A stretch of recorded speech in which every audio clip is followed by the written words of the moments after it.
Welcome into the show, everybody. My name is Mark Farzy. This is the Farzy Show, presented by Steven Singer of Steven Singer Jewelers. Great to have you along for the ride, where we're going to be talking your Philadelphia Phillies, taking 2 and 3 from the Baltimore Orioles. We're going to be talking about the first day of training camp. We're going to talk about what we heard from Nick Sirianni, from Howie Roseman, what we heard from the core four, as Fletcher Cox, Lane Johnson, Jason Kelce, and Brandon Graham all addressed the media yesterday, and that Jalen Hurts fella as well. So core five, I don't know what you call it, but Lane Johnson had one of the most beautiful things to say about Philadelphia. And the Eagles have released this new, new episode of, I forget even what they're calling it, but unscripted, I believe, of Jason Kelce addressing the team before the Super Bowl. Oh, baby. Who's chopping onions, ladies and gentlemen? Because Jason Kelce, I don't know if kids still say this nowadays, but he got me in my feels. All right. He certainly got me as a fellow emotional man. And if you're an emotional person and you see somebody else talking about something that they love, something else they're very passionate about, and they start to get a little choked up, oh, it's contagious. Oh, and that Rob Thompson fella. Oh boy, that guy. So yesterday we had talked about on this program how do you walk into that clubhouse and tell Alec Boehm or Bryson Stott that they're not going to bat second in the lineup? How do you do that? Well, apparently how you do that is tell Alec Boehm he's batting cleanup. That's how you smooth out that. But he did do what we talked about yesterday, which was sit Trey Turner. In all honesty, I think he handled it exactly as a player's manager, and he is a player's manager. And look, the Phillies won a World Series with a player's manager and Charlie Manuel. And they went to a World Series with Rob Thompson last year. So I think that is a necessity for this particular clubhouse that has been compiled. But with Trey Turner, he needed yesterday. I think he needs today, because you can't continue to do the same thing over and over again and expect that different result from Trey Turner. So something needed to be shaken up. Now, tomorrow night, Friday night, when they start their 3-game weekend series in Pittsburgh at beautiful PNC Park with the Pirates, they need to make sure, and Rob Thompson and Dave Dombrowski needs to make sure, that Trey Turner is not batting second. I'm fine. Look, if the compromise to move Trey Turner down is to not necessarily have Bryson Stott or Alec Boehm batting second behind Kyle Schwarber, because as I've said, it seems as if Kyle Schwarber is set in stone to be your leadoff hitter, then I think a decent compromise is to still not have Trey Turner. Whatever pretty much doesn't have Trey Turner batting second. But Nick Castellanos, I'm fine with him batting second. Bryce Harper obviously stays as your 3-hole hitter. And then Alec Boehm is your, odd to say that a guy that doesn't really hit for pop is your cleanup hitter, but the guy hits with runners in scoring position. So whatever drives in the runs, baby. And then Bryson Stott batting behind him. That's a nice little promotion. And JT Real Muto, come alive, fella. And how about this? I learned this this morning. JT Real Muto, in 14 career games against the Orioles, has 14 career RBIs. So as someone in Baltimore would say, hey, JT, just go home. Yeah. All right. Anyway, plenty more of that later. So we'll get into that. And Geoff Mosher also is going to join us to talk all things training camp on today's program. We're going to have the same format as we did yesterday. We're going to end the show with the interview, because apparently those Fox 29 people, they just got to talk to me and my man Eitan Chander. I never thought being bald would be so beneficial, but they really like calling the segment we do footballed. Get it? It's because we're bald. Anyway. Let's start it off with the Philadelphia Phillies in yesterday's ball game. Ranger Suarez, he was actually pretty good yesterday despite the line. 4 runs scored. Gave up that one atrocious home run. I want to say atrocious home run, atrocious for the Phillies fans, but Adley Rutschman just belted that high inside sinker into the left field stands for a 3-run home run. And wouldn't you know it, the Orioles are pretty damn good at scoring runs early, because they do it in a lot of their games and scoring runs first. And they haven't lost 10 games this season where they've done that. I believe they've won 39 of them. So when you go into that hole against the Baltimore Orioles, it's not really good. But the Phillies find a way to bounce right back in the bottom of that third inning with what they were able to do against this Orioles team. They come out in the bottom of that third inning, and they immediately get some runs back. They come out at the bottom of that third inning after the Rusby home run. Jake Cave comes up there with his first of 2 hits on the night. He gets the double to left field that scores Brandon Mosh. Then Nick Castellanos comes up with an RBI single to make it a 3-2 ball game. Jake Cave last night had his best game since being recalled, whether it was one of his 2 hits, whether it was the catch he had to take runs away in that 6th inning, which would have led to a tie ball game. Instead, his catch kept it at a 4-3 game in favor of the Phillies. It was spectacular. He did everything he needed to do to help the ball club last night. And then you go into that 4th inning, and that's where JT Realmuto steps up to the plate, and he gets that 2-run double to left center field. Now it's a 4-3 ball game in the 4th inning. Unfortunately, Hayes steps up to the plate in the 7th, makes it a 4-4 ball game. And then Edmundo Sosa, beautiful at bat in that 7th inning. Edmundo Sosa, who is getting the start in place of Trey Turner, steps up to the plate, goes down to the count 0-2. There's 2 outs in the inning. Goes down to the count 0-2. He hits a long fly ball, opposite field, down the right field line, foul. The very next pitch gets another one that he could take the other way. This one, definitely fair, definitely a home run. He gives the Phillies a 5-4 lead. He reclaims the lead for the Phillies in that 7th inning. Then, still with 2 outs, Bryce Harper steps up to the plate, and I just feel like over the last couple of weeks, it's like late in the game. Has Bryce Harper gotten an RBI yet? No? Oh, I think it's time for Bryce Harper to get an RBI. Boom, he gets an RBI. He helps put the Phillies up 6-4 in that instance, and that would be all she wrote. Some weird things in this game here. Definitely some weird things that need to be talked about. The first weird thing, what's his name? I had it written down, and now I don't. The home plate umpire last night. I want to make sure I say his name and just not say the home plate umpire.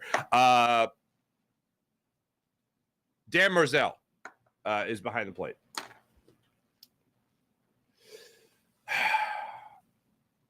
I always say this because it's a general rule of baseball. If it's a strike in the 1st inning, it better be a strike in the 9th inning, and it better be a strike in the 6th inning. If it's a ball, it's the same principle. Better apply throughout the entire game. You set the strike zone. Even if it's not a strike, the players need to know. And also, if you're going to have a strike zone that is a wide strike zone, as in if it's 3 inches off the plate away from the hitter, then you can't call 3 inches inside on the hitter a strike too, because, and John Kruk put it perfectly last night, it's hard enough to hit baseballs with as wide as the plate is already. Don't make it any wider. And Dan Merzel last night made it a lot wider. Perfect example is that strikeout by Kyle Schwarber, which exactly that scenario played out. Had a strike away from him, called a strike, a pitch called away from him, a strike that was about 3 to 6 inches off the plate. And then he had one that was inside about 3 to 6 inches off the plate, called a strike as well. Kyle Schwarber, when Kyle Schwarber really gets pissed off, you know the umpire's wrong. And I don't know what the umpires are doing here. I know in my 10 years as a referee, me and the other official would talk in basketball. We'd be like, hey, was that a foul? Did you see that angle? Does he palm in the ball or is whatever? We would have conversations like, you know what? I don't think so. And we would kind of help each other through the course of the game. I don't know if professional umpires do that or not. I don't know if they just let the home plate umpire stay in the zone and only convene when it's time to talk about a specific play. But you got to know as that game is going on, if you're Dan Rizzo, that this game or this play, or excuse me, those pitches are not strikes. And one of the funniest things was one of the guys behind the behind home plate, one of the fans, and he's there like every game. And I've heard his name before. I've heard what he does before. I can't remember. But he just started yelling out, "You should be a robot." And I thought that is that is beautiful. And I just want people to pause for a second. And PJ, real quick, thumbs up, thumbs down. Thumbs up, you want robo-umps. Thumbs down, no robo-umps. Thumbs down, no robo-umps. That's what I thought. You are a practicing baseball traditionalist. I am a now non-practicing baseball traditionalist. That's what I like to say. How much fun was that? Watching those pitches that weren't strikes be called strikes on both sides of the play. I love human error. Human error is, I don't know anyone that walks around the world and just goes, man, I hope more people make mistakes at the workplace. You know, no. That I feel like the last 3 weeks, I feel like since the All-Star break really has been an infomercial for why we should have robo umpires. Look, I don't like the idea of it. I just, yes, you always have umpires, right? That's great. I'm done. Here, if that's going to be the case, then you got to take away the box. You got to take away the strike zone outline for every hitter. You got to take away where each ball is landing or crossing the plate to be a strike or a ball. You got to take away that technology. You got to take it away. It's driving me crazy. That's the only other alternative. And Rob Manfred, I saw this got an extension, under his watch. The games are they're more efficient, doing all these crazy things. They run around second and the extra innings. Oh, my God, I missed 19-inning games. And I kind of do miss 19-inning games. What I don't miss is the fallout afterwards. Like, well, everyone, the bullpens, their arms are dead. We're going to have a memorial service for everybody's arm in the bullpen and that one position player that's now got his arm all racked up. We're going to have a memorial service for his arm as well. So I thought the last night was another perfect example and it was against the Orioles too. Orioles fans, right there for you. We feel you. It's been going on for a while. The other weird thing, what the hell was Craig Kimbrell doing in the 8th inning? And I don't mean like what was he doing in particular. I should rephrase that. Why did Rob Thompson bring in Craig Kimbrell in the 8th inning? That didn't make no sense to me. I don't understand why you would have your closer come in the 8th. I know there's been some runs scored on him as of late, but he also just got the win in the previous night. And I know you could say wins don't matter, but when you're only pitching like an inning, yeah, sometimes they matter. So that didn't make any sense. And then they had Gregory Soto come in and pitch the 9th inning and get the save. And I just thought that was odd. We did see Sir Anthony Dominguez last night. It was good to see him. He pitched very well in his first game, in a month and a half, right, or 2 months. So it was great to see him back out there. Looked really good, velocity on his fastball. I originally thought, I think it was the strikeout he got on Rushman. It was a high slider that floated into the strike zone. I think it was at 80, 81 miles per hour. And when I originally watched it, I was like, oh, damn, did he get better with his slider? And then I realized that JT was setting up outside corner of the plate, and it came inside and high to Adley Rutschman. Adley Rutschman. So maybe he just missed his spot. I don't know, but it just, whatever it was, it looked like a really good pitch, and he got the strikeout, called strike 3 on that particular instance. But good to see him. But I still don't understand. And I know Rob Thompson talked about it after the game. I still don't get it. I still don't understand why you would have Craig Kimbrell in the 8th as opposed to the 9th inning. I know even on the broadcast, Tom McCarthy and John Kruk were wondering the same thing, and they thought, oh, is this going to be a 6-out save? Because, we love those. It was not a 6-out save. He pitched the 8th inning. That was that. Also, more encouraging news. Jose Alvarado continues to get closer and closer to coming back to helping the Phillies win some ball games, which will be great. Phillies got a 3-game series now in Pittsburgh, and then they got a 4-game series in Miami. And after last night's festivities, you take a look at the standings there for the wild card as to where the Phillies are at right now. Phillies still very much in that wild card hunt, as one would assume. As of right now, the San Francisco Giants occupy the top spot, with the Phillies and the Reds occupying the next 2 spots, the final 2 wild card spots, 1, 2, and 3. And then the Marlins are a half game out. The Diamondbacks are a half game out. The Chicago Cubbies are 4.5 games out. You don't want the Cubs to catch fire right now. You don't want the Cubs to catch fire right now. You don't want them having a sniff of that wild card, because you want them to be sellers to help your chances of getting Cody Bellinger.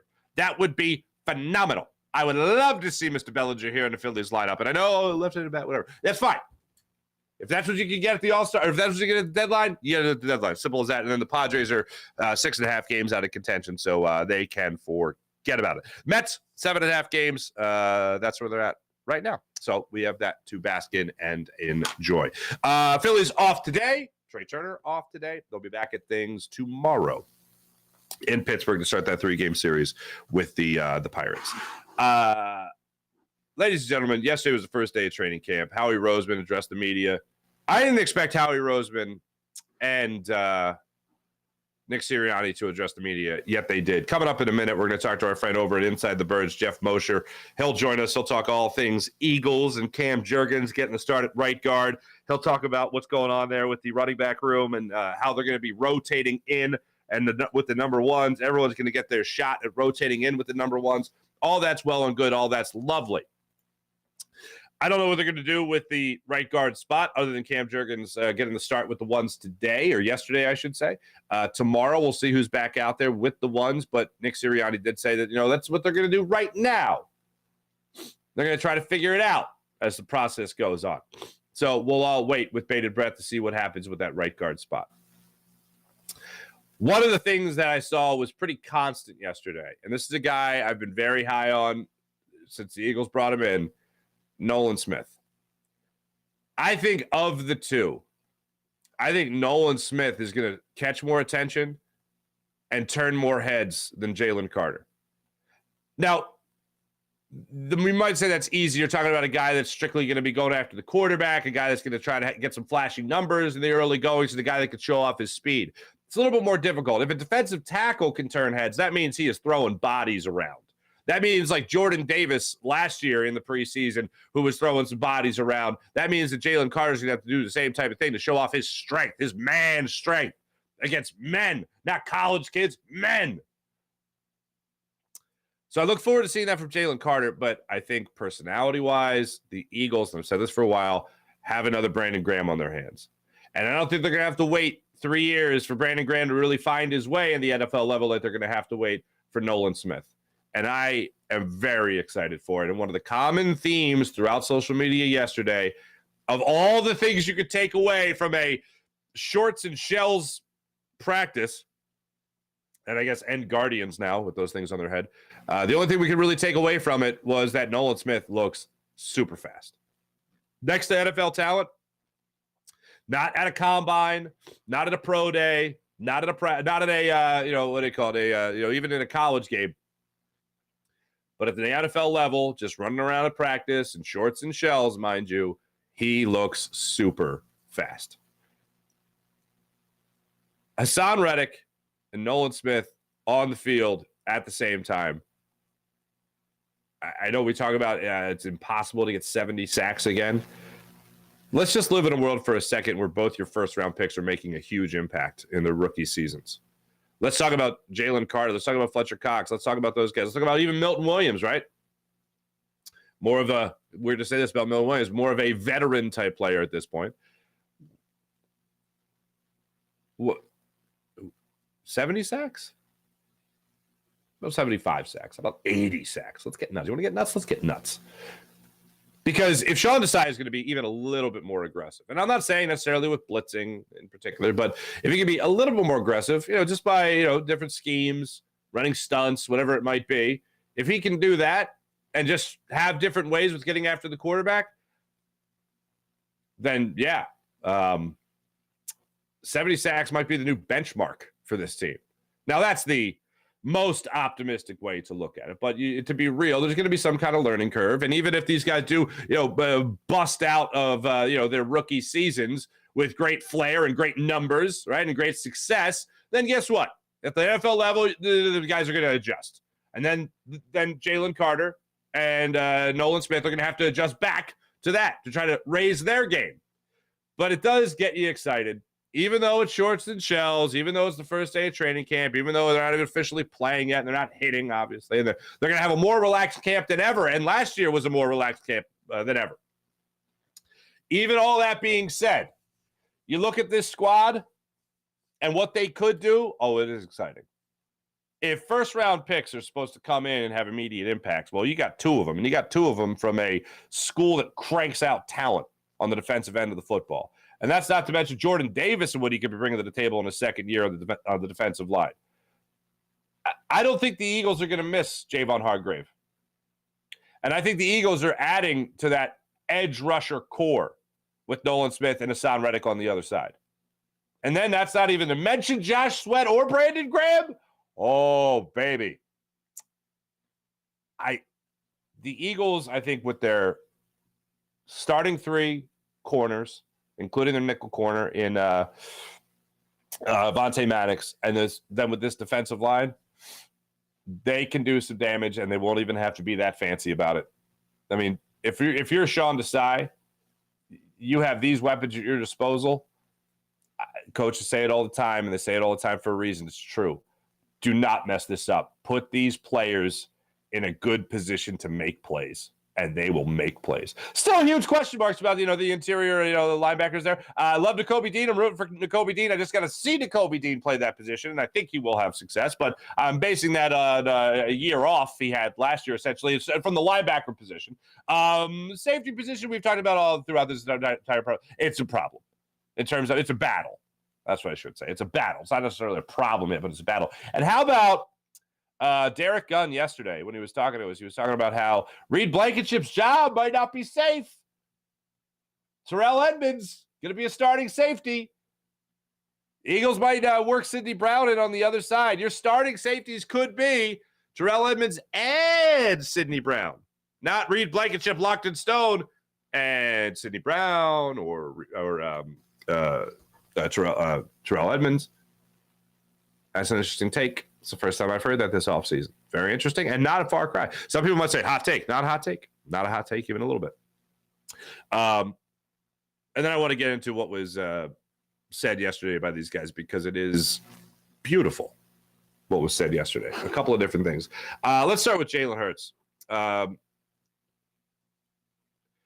Hurts, I think I'm gonna buy a gong and make it like a Confucius type of bit of all the little nuggets that Jalen Hurts drops. And I know the one that went viral yesterday was that he turned down Netflix.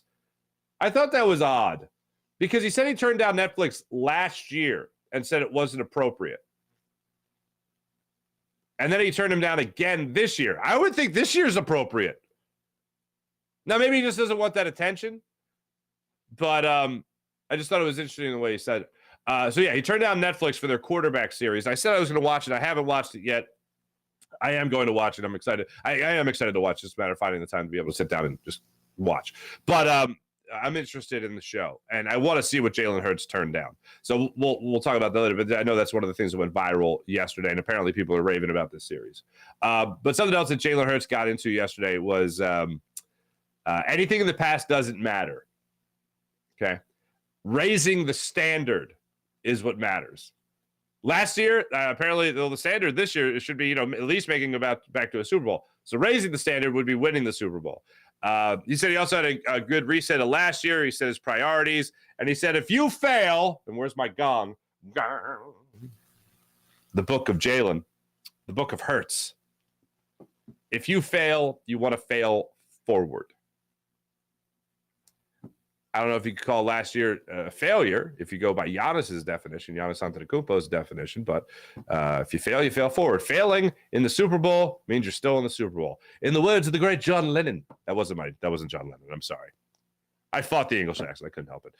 What did John Lennon say? If you, when you dream, aim for the moon, because if you miss, you still land among the stars. Right? Beautiful thing. Jalen Hurts, very similar mindset. Goals change, but the standards don't. One of the nuggets he dropped in there yesterday. And I got into this, and people got pissed at me last year for saying this, about how usually it's a bad thing when the team doesn't have an identity, like one true identity. What would you say this team's identity is? And it's like, oh, they run the football. Well, they also throw the football. Well, they're a great defense. Oh, they are a chameleon. When you really think about it, the really good football teams, they don't have a one true identity. Their identity is exactly what Jalen Hurts said yesterday. Whatever wins, that's our identity. So it's not one thing that you're trying to pigeonhole this team into. You're not trying to paint them into a corner with one thing they do well. They're trying to do everything well. Talking about, he was asked about being a better passer and maybe running less. And I love this answer. He's not sure about all that, but he just wants to embrace the uniqueness of his game. Very nice. And just wants everyone to raise their standards on their team. So that was him yesterday. He talked about his relationship with Brian Johnson. I like that he didn't get into, like, usually if you're talking about a guy and talking about their offensive coordinator, if he's a new offensive coordinator, or if it's a guy that he's known since he was 4 years old, he did talk about the relationship he has with Brian Johnson, how beneficial that is. So that's great. But he didn't like gush over Brian Johnson. When he was asked about Brian Johnson, about, what do you think of the differences? He goes, well, we haven't really done anything yet. So he didn't just jump to the compliment of like, well, what's he got to say? Well, I'll tell you what he's going to say, an honest answer. And the honest answer was, I can't tell you yet. We didn't really do anything yet. So how am I supposed to evaluate Brian Johnson? He could have just said nice things about a guy he's known since he was 4 years old, but instead he goes, well, let me be real about this. Absolutely love that he said next to nothing about Brian Johnson, believe it or not. So that's what you had from Jalen Hurts yesterday. Jason Kelce, first off, even before I got to his press conference yesterday, the behind-the-scenes stuff where he talked about how important, right before the Super Bowl, the night before the Super Bowl, how important it was.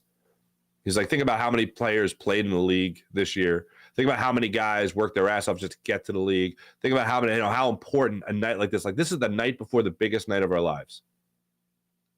He's like, even if you've been in the Super Bowl, being in another one only raises those stakes. And he's like, I'm sorry, I'm going to get emotional while talking about things I care about. And he starts getting emotional.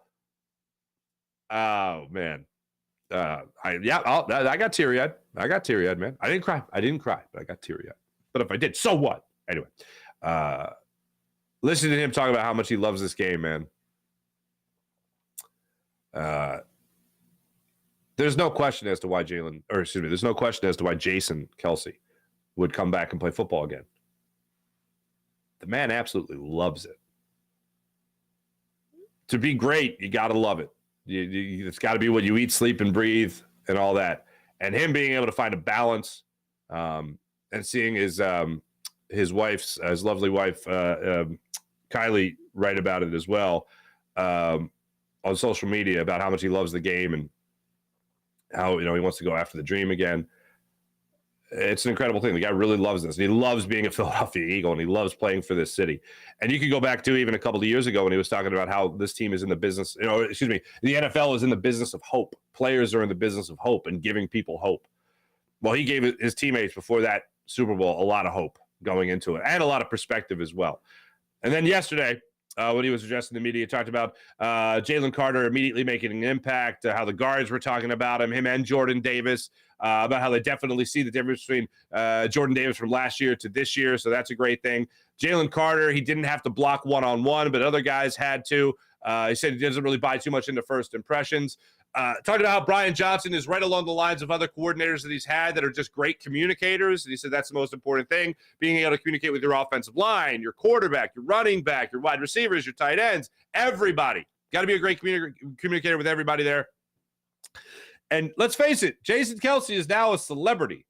And he was asked about that yesterday during his press conference. And he says that's the least thing. He doesn't like that. That's the part he doesn't like. He loves interacting with people. He loves doing the podcast. But if people just walked by him at the store and just went, hey, love the podcast, then he's cool with that. But if people are freaking out over him, then he's like, that's the part I'm comfortable with. Unless he's hosting, happy hour at the OD. Then I guess that's a different animal. Moving on to Lane Johnson, what he had to say yesterday. Just Cam Jurgens is looking good. Developing chemistry with Cam is just something that's going to come in time. Feels awesome since the surgery. I never heard someone say I had surgery on both groins. But Lane Johnson said that, and I just went, ooh, ow. But he's back, and he's feeling good. Here's something that absolutely blew my mind with Lane Johnson. And I don't know, maybe I don't know how this settles with you guys. Lane Johnson said yesterday,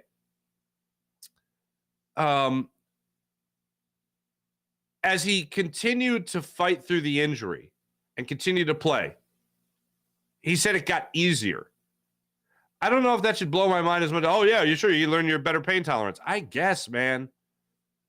But Lane has had a knack for doing that, whether it's high ankle sprains that he's had in the past and he's fought through them, or it's the abductor injury that he had last year. He just kept fighting through. And he said on top of it, he owed it to his teammates and he owed it to the city to keep playing. If that's not a guy you want to say, quote unquote, foxhole guy, then I don't know what you're after. But that was pretty incredible. Something else he got into, how the city demands the best version of each player. And when you start talking about history and what came before you, he started talking yesterday about Trey Thomas, our man Trey. He started talking about John Runyon. and how those guys playing their careers the way they played their careers and playing, here in Philadelphia for as long as they did. He's like, that's the standard. That's the only acceptable way to play this game, is to play up to that standard. That's an incredible thing.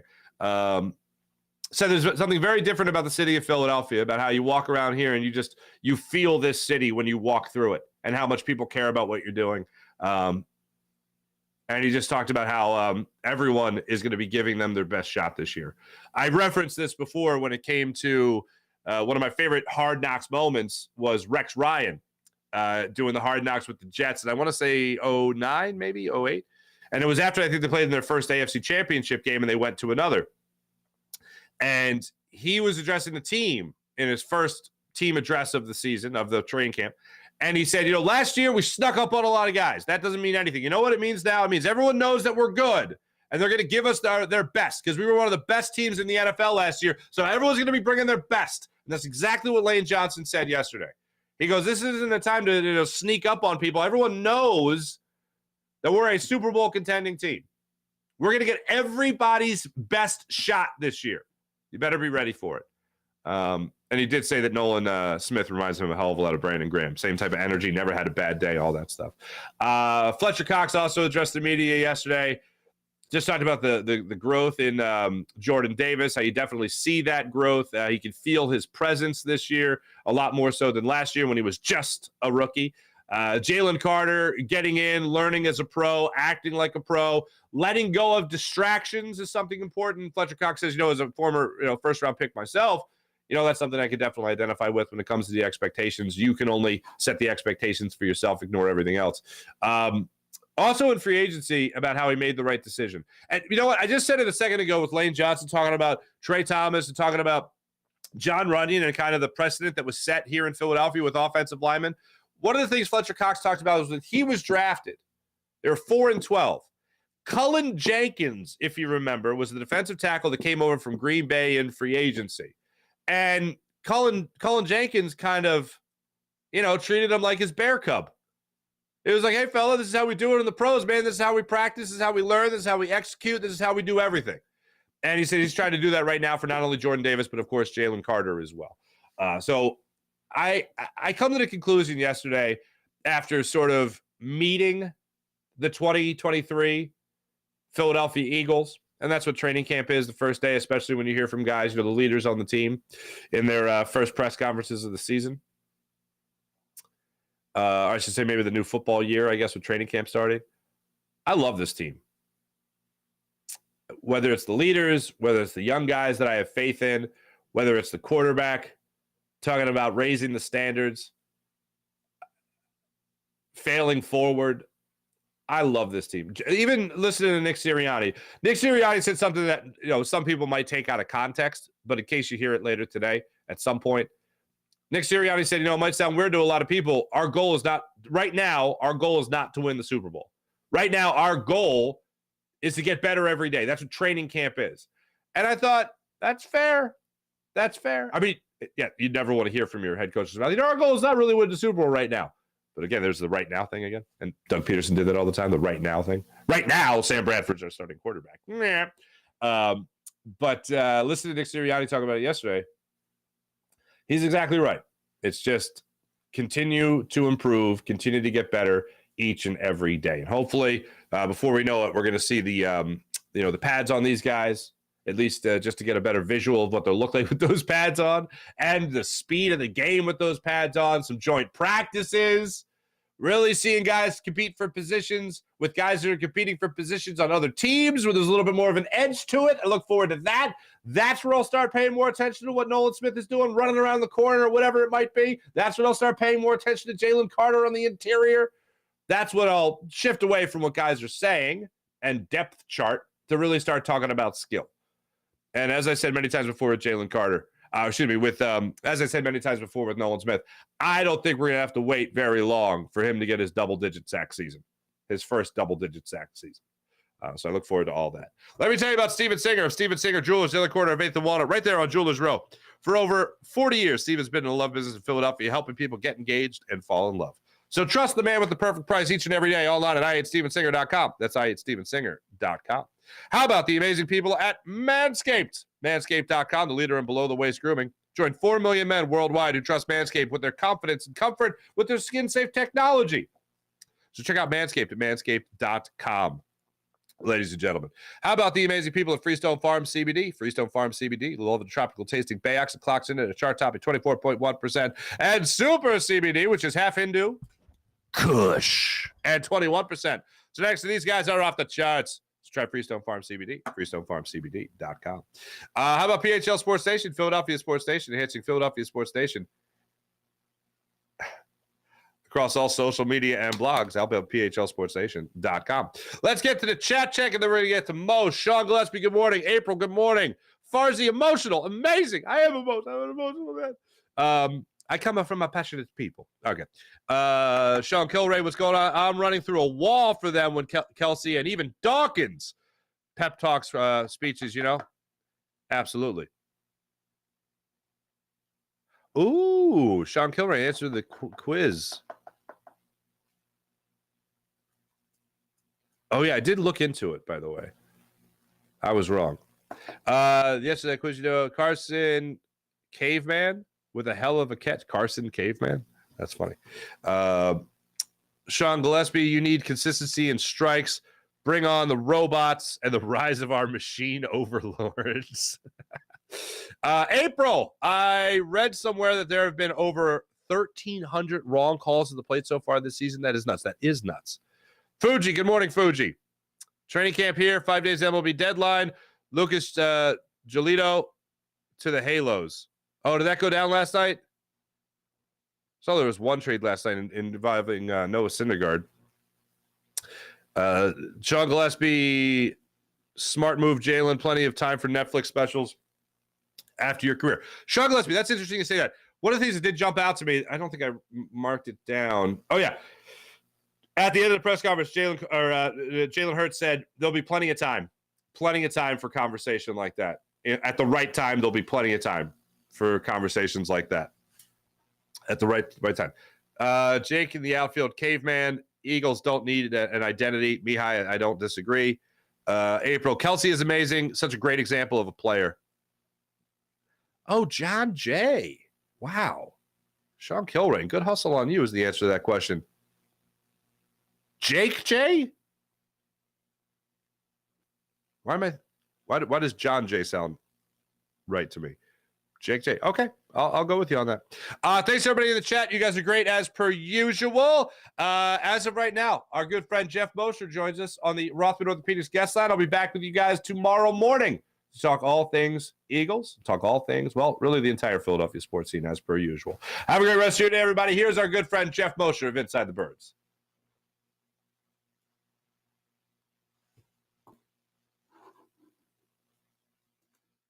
Right now, our good friend from Inside the Birds Empire, Eagles writer Geoff Mosher joins us. What's up, Mosh? What's up, man? How you doing? I'm doing fantastic, my friend. It's great to have you. Make sure everyone's following Geoff on Twitter, all social media platforms, as well as checking out InsideTheBirds.com, as well as the podcast with our friend Adam Kaplan, breaking down all things Eagles. Nobody's covering the Eagles like you guys are covering the Eagles. First day, training camp, in the books, first little run around. Now I think they get like a month off or something. But no, first day in the books. We learned that, yes, Cam Jurgens is going to get the initial shot at the right guard spot. He'll be running with the ones, was running with the ones, as Nick Sirianni talked about today, and you guys wrote about on InsideTheBirds.com. Right decision, wrong decision, or just right decision for now? Oh, I mean, yeah, right decision for now. Look, I think Tyler Steen, who they drafted in the third round, maybe if he can adjust to playing the inside, might be more ideal for the job. He's a bigger body. You already have an undersized center. Isaac Seumalo wasn't the biggest guy either, but he was country strong. He was almost stronger than his size. And so Tyler Steen is a guy who if he can make that transition, and they'll see, is going to be a good competitor for this job. But Cam Jurgens, while he is lighter and probably more built for center, he is in year two. He did cross-train a little at right guard last year before he had to move over to center when Jason Kelce had the elbow procedure. and he is a second-round pick. So there's good reasons to get him the first look as well. And I'm going to add this to the mix. We joked about the schedule. Do they ever practice, right? I don't know how much Jason Kelce's going to practice in camp, right? I mean, they're already scaling back. So I can't imagine Jason Kelce is going to be full go every single day, right? So there's probably going to be a lot of times this camp where Cam Jurgens has to play first team center. So if he's really getting looked at guard, you got to get him as many opportunities early to get those right guard reps in before he does eventually make that move to center when necessary. That was the plan last year too, but then Jason Kelce had the procedure and he went right to center. So basically I think you got to start off right now and have it done. Mm-hmm. All right. So let's talk about the guys that are going to be running the football behind that offensive line. Let's talk about DeAndre Swift. Let's talk about Kenny Gainwell. Let's talk about Rashad Penny and those guys. Nick Sirianni said during his opening remarks that you're going to have a running back by committee. Essentially, everyone's going to be getting reps with the ones. In essence, how do you think all this shakes out? Is there going to be a bell cow guy per se, or are we going to have a specialists coming out of the backfield? Well, I think there's going to be defined roles for these guys, Mark, and I'm positive the coaches just don't know what those roles are yet. They've got to figure them out, right? I mean, first of all, these guys have to stay healthy. Rashad Penny has not been healthy for a long time. DeAndre Swift, same thing. He's not as injury prone as Rashad Penny, but there are certainly injury concerns with DeAndre Swift throughout his career. And then you've got Kenny Gainwell, who's about to have like I think an increased role here, and they're going to find out, can he handle more volume? Trey Sermon, listen, I'm telling you, I know nobody's talking about Trey Sermon, and for good reason right now with all the additions that they made. But there's a reason last year that even though he only carried the ball twice, that he maintained his roster spot while they were doing all that carousel stuff at the end of the year with injuries. I was told the coaches really liked Trey Sermon. They thought he was acclimating well. There just wasn't opportunities to get him on the field for obvious reasons. So you can't just count him out, even with the additions that they've made. So, and then there's Boston Scott, right? So we know roles for what these guys can do. We know they have some pass catchers with DeAndre Swift and Kenny Gainwell. But is that Boston Scott in the room with you right now? Is he saying, talk more about me? Talk more about me. I'm the last guy on the totem pole. That's my dog. He's a big Boston Scott fan, I guess. But I just think that's what this camp – it's very rare that you have camp these days and you have like real job competitions. Well, we just talked about the one at right guard. That's real. I think running back is a real competition / fact-finding mission for the coaches to see what they've got. Mm-hmm. Gotcha. Now, the other thing we can talk about here is your most impactful players going from last year to this year and biggest additions as well.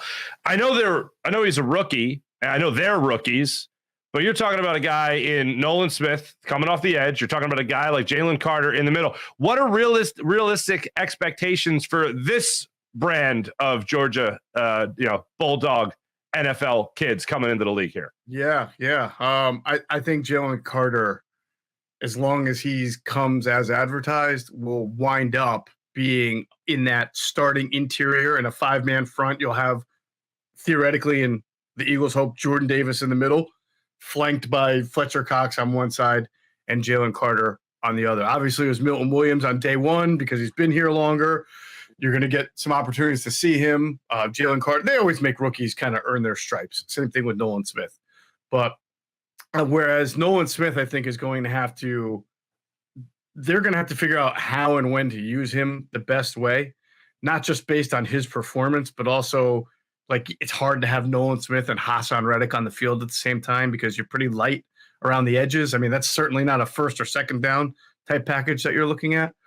So there's a little bit more of a wait and see with Nolan Smith, but Jalen Carter just has to do what a defensive tackle is supposed to do for him to be able to play a lot of snaps. Now he'll face a little bit of the same issues that Jordan Davis did coming out of Georgia, which is that these guys never play the full games. They're in such a good deep rotation down there that they have to learn what it's like to be on the field 7, 8, 9, 10, 12 snaps in a row at a time. And so that's Jalen Carter. I'm sure that's what training camp is for with Jalen Carter. And I would say that it is a little bit of a slower transition for a defensive tackle into the NFL, as opposed to, say, sometimes wide receivers just come in and hit the ground running, or there are other positions where you can do it. But I think as long as, and we've heard so far that he's been coachable, he's had a good attitude. As long as he's doing what he's supposed to do, he's going to get on the field. Mm-hmm. When you talk about some of these other position battles that are out there right now, linebacker, I'm seeing people write about linebacker. I think you guys had Andrew DeCecco there as well on the first day of camp, looking at things there. Linebacker seems to be a big thing here. I keep hearing this name. My audience might already be sick of hearing it. Von Sumeren coming in here and potentially making a roster spot, making the practice squad as a linebacker. The Eagles have certainly gone in the undrafted direction before. What are you making of a guy like that? Yeah, well, first of all, tell me that Ben Van Sumeren doesn't sound like an 80s WWF wrestler, like the old guys who would just come in and get their asses kicked, right, just to against the bigger name guy. You know, I'm pretty sure he went up against John McClane at Nakatomi Plaza. I'm pretty sure. Absolutely, he's part of the group. But look, I mean, he's an undrafted free agent. I know he tested well athletically. The book on him that we were told was that, for a linebacker, you want to see a little bit better instincts, sharper instincts. So he's got a big gap to bridge. I mean, Nakobe Dean's one of your linebackers. Nick Morrow, very likely the other, unless Christian Ellis can unseat him. If those guys stay healthy, I think that's your 2 to 3 linebackers that are going to play. Just like last year, really all you saw was T.J. Edwards, Kaiser White, and occasionally in a blowout or something, Nakobe Dean. But this is also a position where Howie Roseman's probably going to look at around camp, cut down day, to see if he can upgrade it going into the year without doing something crazy, like trading for, a big. I know everybody thinks Patrick Queen is on the out with Baltimore because of the moves they made, but I can't see Howie really giving up big draft compensation for a guy who's only got 1 year left and is looking for a contract extension to make a lot of money at a position that they're clearly not going to pay a lot of money at. Right. I want to ask you about this and go around the league briefly here, just when it comes to these quarterback contracts. Jalen Hurts signs, great deal. Lamar Jackson signs, a little bit more, fine deal for the Ravens and Lamar Jackson. Justin Herbert, now he signs his deal. I'm never against the Eagles setting the market, especially in this regard. But when you look at those 3 quarterbacks right there, it's no disrespect to any of them. But if you're asking, and people are going to talk about who's better, I feel like the Eagles, so far in this new era, this new class of quarterback signings, got the best quarterback for the best price. Well, yeah, and that's why it's smart to do it earlier than later. And that's why it's smart to look at the Carson Wentz situation and say, we can't allow that to influence our thinking and all of a sudden become more risk averse, right? Because it didn't work out the first time. The prices go up by the day. And when Joe Burrow signs his contract extension, it's going to push that number even bigger. So, if you remember, the Dallas Cowboys waited on Dak Prescott. They waited and waited and waited until after his 4th year. They didn't give it to him after his 3rd year, I think, because he had the injury. And then they had to pay the top market money at that time for a quarterback, and that hurts you. You want to be able to pay your quarterback, but also, once the market resets, you want that to actually look like a good deal for both sides, within 3 months of doing it. And I think it worked. It works out for the Eagles, and it works out for Jalen Hurts.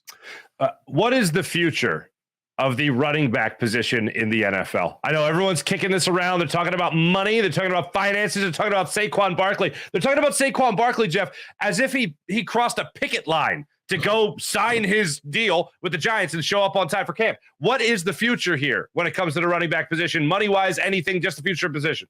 I don't know, because it was looking like there was going to be some running back revolt, and the Zoom call happens and the airing of the grievances. And then 2 days later, Saquon Barkley winds up signing for $900,000 more than he originally would have made on the tag. That's not exactly a real heavy negotiation iron fist right there. I mean, you basically, I don't want to say paved, but he didn't have leverage to begin with. I don't know. I think that it's hard to predict the long-term ramifications. You could convince me that players would not want to play running back anymore, because where's the money in it, right? Mm-hmm. And not only that, but there's not enough money, but there's a whole lot of mileage and body toll. But you'd have a hard time convincing me totally of it, because it's still a glory position. It is still a position that great athletes excel at. And, you have the opportunity now in college to make money through NIL. So it's not like you have to wait till you get to the NFL to make money. And it's not like no running backs ever get paid. So that's a little bit of a fallacy. I mean, Todd Gurley just a few years ago got a huge contract and then hit decline immediately. There are guys who Nick Chubb did get a contract extension, I believe, with Cleveland. That was pretty good, even though he was on that call.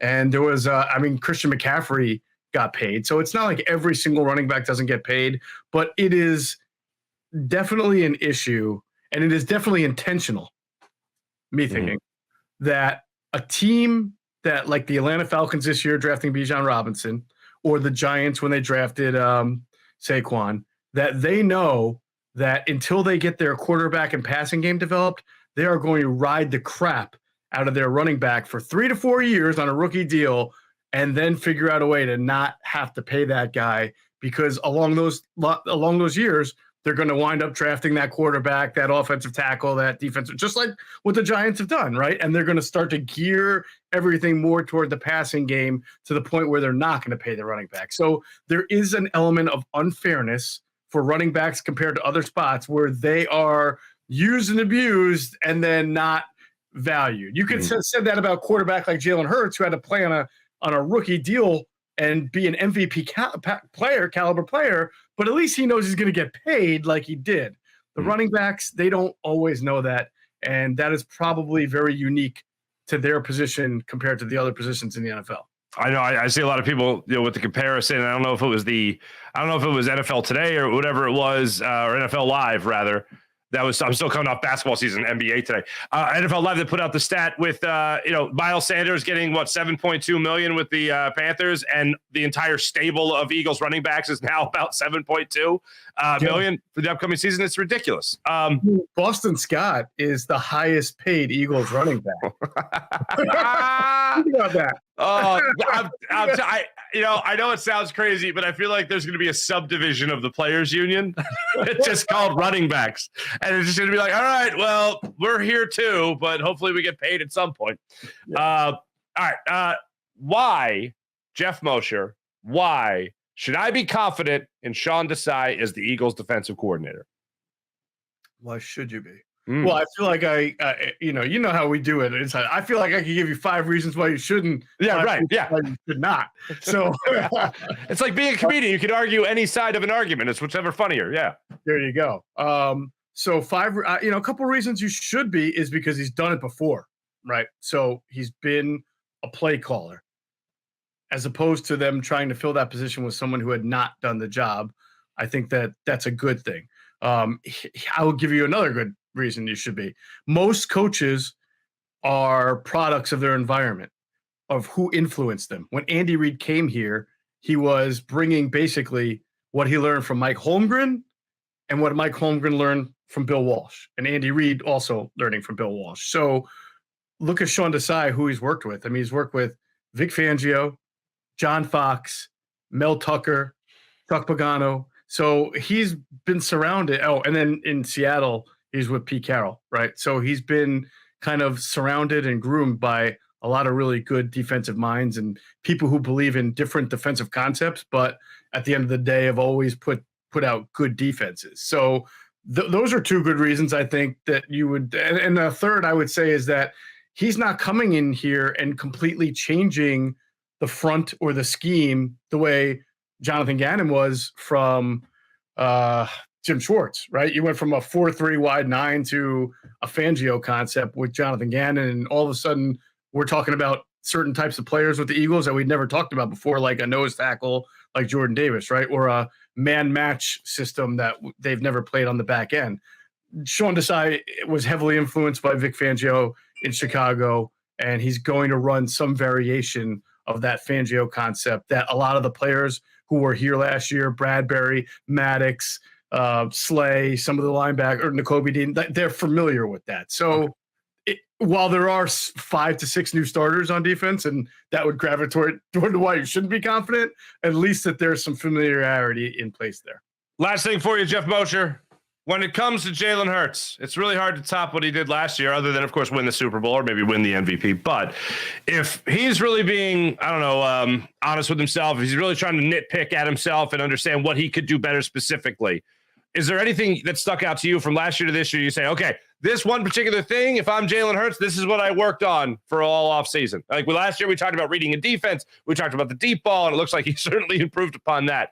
Mm-hmm. Is there anything you want to see in particular for Jalen Hurts, or anything you'll be looking for that he's improved upon from last year to this year? Yeah, well, I think that, I don't want to say someone has to throw to their running backs or someone has to start checking down, because if you don't need to, you don't need to. But I would think that the way the Eagles were so prolific last year, that they're going to see some different design concepts defensively that are going to try to take away that deep ball, on the back end. And, certain quarterbacks started to reach new levels when they would see it before it happened. And, I don't want to use Tom Brady as an example, but one of the things he did really well was like he knew that based on certain defensive looks he was getting, that those flats were going to be open, right, for his running backs. And it would just snap, bam, throw to James White, snap, bam, throw to Kevin Falk or whoever they had, Ben Jarvis, Greenells. They had a bunch of different pass catchers. And I think when you've got DeAndre Swift and Kenny Gainwell and guys who can catch the ball better,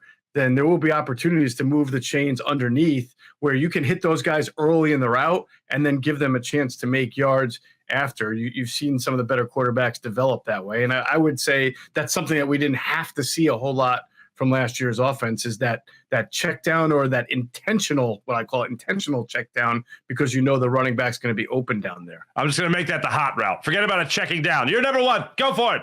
Sure. Right. Absolutely. Absolutely. But, by the way, are you a fantasy player? Do you play fantasy baseball, fantasy football? I play fantasy football. That's it. That's all. That's the only fantasy I play. But how often do us as fantasy players and owners, we draft a player coming off an unbelievable year and we get disappointed because like the next year he's still good, but it's like significantly less production, right? That's the challenge for Jalen Hurts, because there's only like a small percentage of players in the league that give you that kind of production every year, year after year. And I'm talking even good play. I mean, there are some really good running backs and good wide receivers who explode and have 1,400, 1,500, and then the next year, it's like 1,100 or 1,200. It's step back because they're everything goes right sometimes, and B, you become more under the gun from your opponent. They're doing everything they can to find out what your weakness is and out scheme you. So it's going to be difficult for him to replicate everything he did last year, but it doesn't mean he can't add and get better. I certainly think he can. Mm-hmm. No, with you 1,000%. Ladies and gentlemen, his name is Geoff Mosher. Check out all things Geoff Mosher across all social media platforms. And of course, Mark, do you like the eagle in my picture there? And what is the eagle killing? What is that? I probably a fox, maybe a coyote. I wasn't sure. I drove by. A coyote? Yeah, I live in South Jersey, Mark. We got all sorts of animals in here. We in the burbs, man. We got our own wildlife out back here. And make sure you guys check out all things Inside the Birds as well at InsideTheBirds.com. The entire Inside the Birds empire as well. Next, when's the next episode dropping? When's the next podcast dropping? We're gonna drop a podcast on Thursday morning. There you go. Like you said, there's everything on InsideTheBirds.com and our Patreon site's doing well. InsideTheBirds.com, Patreon.com/InsideTheBirds, all that. Fantastic. Geoff Mosher, always a pleasure, brother. Thanks so much. I'm sure we'll speak to you again down the line. Yes, sir, my friend. Thank you. See you, Mosh.